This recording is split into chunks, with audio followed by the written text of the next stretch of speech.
Dito nga pala. Ayan yung mga bike dyan.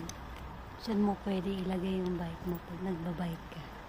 Tapos, dito, ang maganda dito ay walang katao-tao, ikaw lang, solo mo. Tapos, ang maganda dito ay free wifi. Tingnan nyo. Torque. Free wifi siya.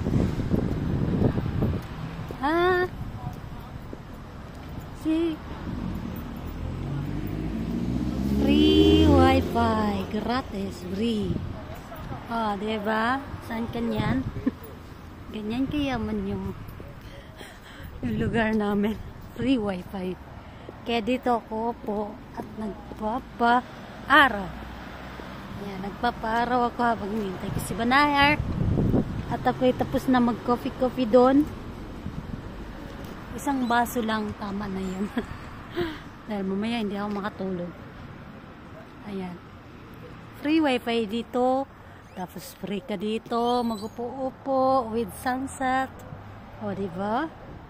Saan kanyan? Tapos yung upuan mo, umiikot-ikot.